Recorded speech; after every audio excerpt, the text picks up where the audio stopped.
السلام السلام شهر رمضان، السلام السلام شهر خیر احسان، السلام تراویح یا شهر تابان، السلام یا شهر ختم القرآن. السلام شهر رمضان، السلام السلام شهر خیر احسان، السلام تراویح یا شهر تابان، السلام یا شهر ختم القرآن. Oylarning içinde o'zing sanalar, seni aziz bildi Rasulullah. Laylatul qadr oldi aziz oqshoming, ultun nozil bo'ldi nur kalamullah.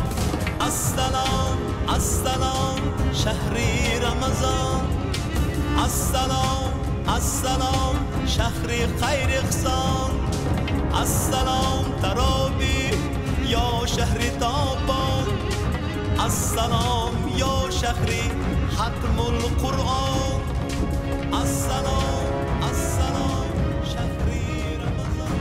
Assalomu alaykum aziz do'stlar, azizlar, yurtdoshlar, millatdoshlar. Yurtimizga Ramazon kirib keldi. Boshimizga soyabon bo'lib, Allohning rahmati, mag'firati bo'lib, bu muborak oy kirib keldi. Ramazon bilan barcha yurtdoshlarimiz bir-birini tabriklashmoqda, qutlashmoqda. Xususan O'zbekiston Respublikasi prezidenti ham xalqimizga Ramazon tabrigini yo'lladi. Ramazon tabrigida mana shunday ajoyib so'zlarni o'qiymiz. Xalqimizni ezgulik, xayr va saxovat va mehr oqibat oyi bo'lgan Ramazon-i Sharifning kirib kelishi bilan chin qalbimdan samimiy muborakbod etaman. Ushbu qutlug' ayyomda mana shunday munavvar oyni el yurtimiz bilan birgalikda tinch va osoyishta muhitda kutib olayotganimiz uchun Alloh taologa behisob shukronalar aytamiz. Hozirgi vaqtda barcha soha va tarmoqlardagi islohotlarimiz muqaddas islom dinining odamiylik mohiyatiga uyg'un bo'lgan inson qadri uchun, inson baxti uchun degan ezgu g'oya asosida amalga oshirilayotganini ko'plab misollarda ko'rish mumkin. Ramazon-i Sharifni oila va yaqinlar davrasida katta xursandchilik bilan kutib olayotgan siz muhtaram yurtdoshlarimni yana bir bor tabriklab, barchangizga sihat salomatlik, baxt va saodat, xonadonlaringizga fayzu baraka tilayman. Haqiqatan ham yurtdoshlarimiz Ramazonni katta xursandchiliklar bilan kutib olayotganligi, mana Ramazonning ham dastlabki 10 kuni o'tdi, ajoyib bo'lib o'tayotganligini yurtimizning turli joylaridan olingan tasvirlarda ko'rishingiz mumkin.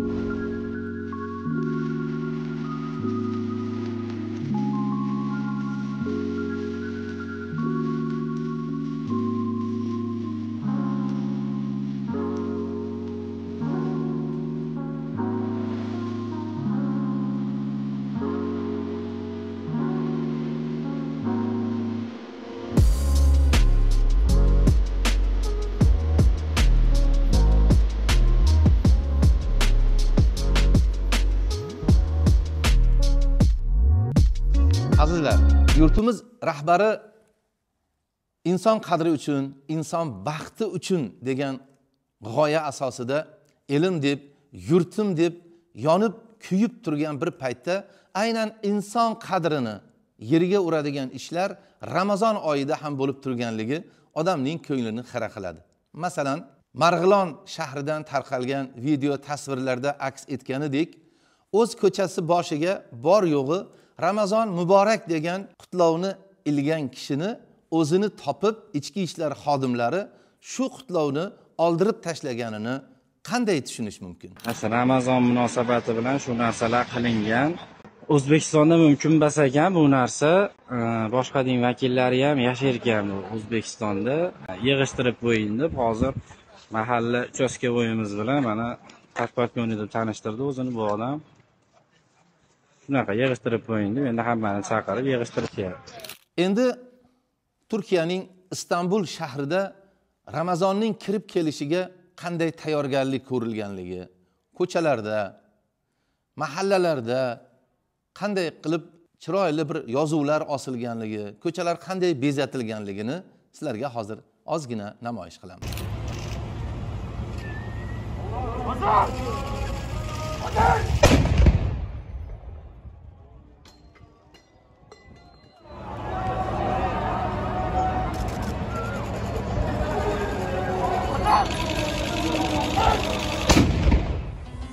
Turkiyaning barcha shaharlari singari Istanbul shahri ham, uni har bir mahallalari ham Ramazonga chiroyli bezatilgan. Ramazon muborak, Ramazoningiz xayrli bo'lsin degan chiroyli yozuvlar, har xil bezaklar ilingan. Hozir biz Fotih mahallasidamiz. Mana shu mahallani markaziy chorrahasini hozir sizlarga ko'rsatamiz.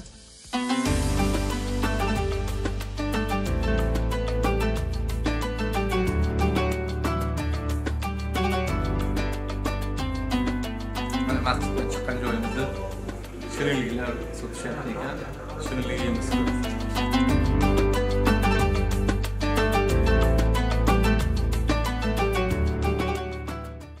Meni doim bir savol o'ylantiradi.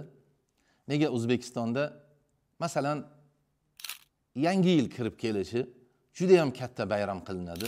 2-3 kun oldin boshlanadigan o'sha panqilloqlar, gumbulloqlar bazmi quloqlarini qomatga keltiradi.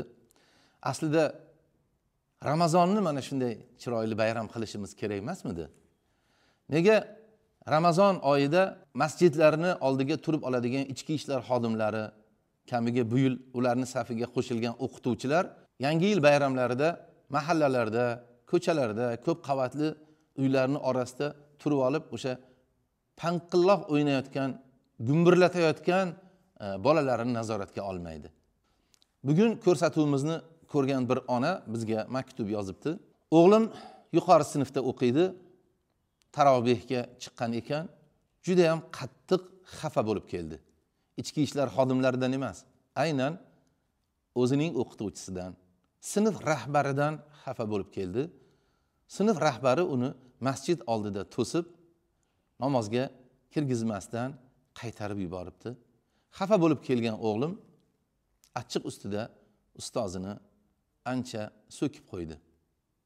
Azizlar, biz jurnalistlar bir vaqtlar o'qituvchilarini paxta yig'im terimiga chiqarmaslik uchun kuyib yongan edik.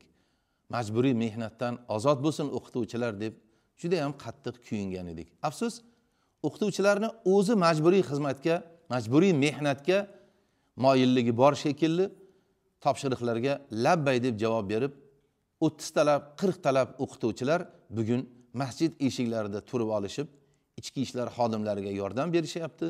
Masjidga kelgan o'quvchilarni ro'yxatga olishyapti va ularni masjiddan to'sishyapti.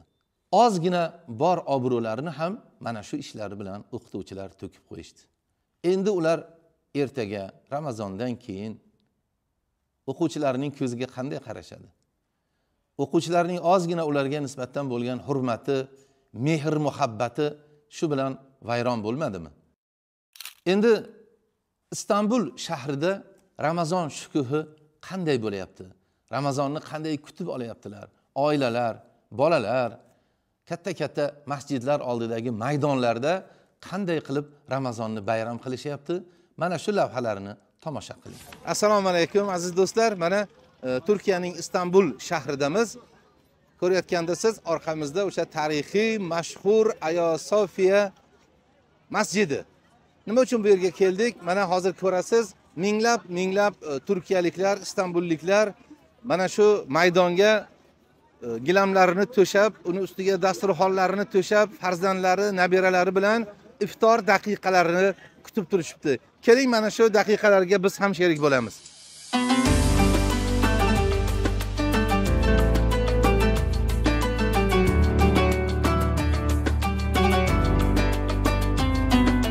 Assalomu alaykum o'zbek xalqi. Assalomu alaykum o'zbek xalqi. Istanbulda Ramazon juda chiroyli o'tmoqda. Bu yerda do'stlarimiz bilan to'plandik. Iftor qilib, Aya Sofiyada tarovehni o'qib uylarimizga ketamiz. Juda go'zal o'tyapti, alhamdulillah. Sizlar ham xush kelibsizlar O'zbekistondan. Qardosh ülke. Vallahi biz Istanbuldagi Ramazon shukuhini his qilish uchun to Ko'rfazdan bu yerga Istanbulga keldik. Do'stlarimiz bilan birga bu yerga Istanbulning go'zal, ma'naviy Ramazon havosidan nafas olish uchun keldik. Hozir do'stlarimiz bilan dasturxonimizni tayyorlayapmiz. Sizlarni ham kutamiz dasturxonimizga. Hammaga Ramazon oyi muborak bo'lsin. Rahmat. We are here. Biz hozir Istanbuldamiz. Nikohimizning 30 yilligini nishonlash uchun keldik. Bu yerda ko'k masjid va Aya Sofiya o'rtasida iftor farog'atidan bahramand bo'lishni niyat qildik. Of the Blue Mosque as well as the Hagia Sophia. Bizda bu sene Biz ham bu yil birinchi marta Istanbuldamiz. Universitetda o'qish uchun keldik. Bu yerning Ramazon shukuhi juda boshqachaligini ayta olaman. Boshqa shaharlar kabi emas. Gavjum iftorlar, tarovehlar, haqiqatdan ham Istanbulda Ramazon yanada go'zal. Istanbulda Ramazon go'zal o'tmoqda. Bu yer juda ham gavjum. Aya Sofiya va Sultonahmad masjidlari oldidamiz. Insonlar kelib ziyorat qilishmoqda. Bu yerda hammamiz birgalikda iftorlarimizni qilyapmiz. Keyin masjidga borib namozimizni o'qiymiz. Umuman aytganda hammasi go'zal. Alhamdulillah. Hozir oilalarimiz va bolalarimiz bilan iftor vaqtini kutyapmiz. Birozdan so'ng azon o'qiladi, inshaalloh. Biz ham ro'zalarimizni ochamiz. Alloh rozi bo'lsin sizlardan.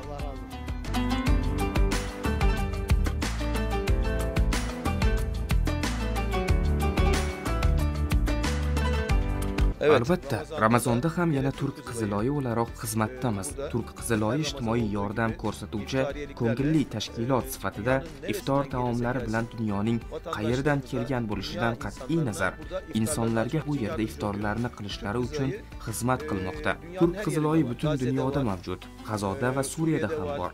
Dunyoning qiyinchilik mavjud bo'lgan barcha mamlakatlarida bor. Jumladan Afg'onistonda, Pokistonda ham bor. Men bu yerlarning hammasiga borgan birodaringizman. Biz yordamlarimizni va ikromlarimizni davom ettiramiz. Butun dunyodagi musulmon birodarlarimizga, xususan O'zbekistondagi, Toshkentdagi birodarlarimizga salom aytib qolamiz. U yer ham bizning yurtimiz, u yer ham bizning shaharlarimiz sanaladi. Inshaalloh ularni ham bu yerda kutamiz.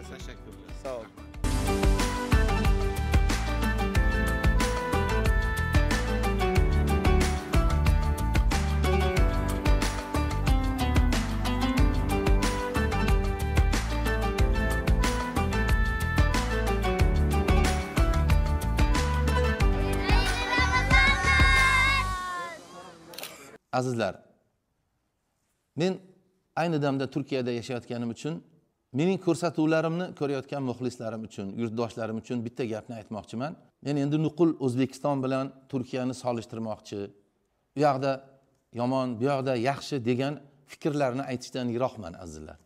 Qolaversa, Ramazon faqat O'zbekistonga yoki Turkiyaga kelgan yo'q. Ramazon butun dunyoga keldi, butun dunyo xalqlariga keldi.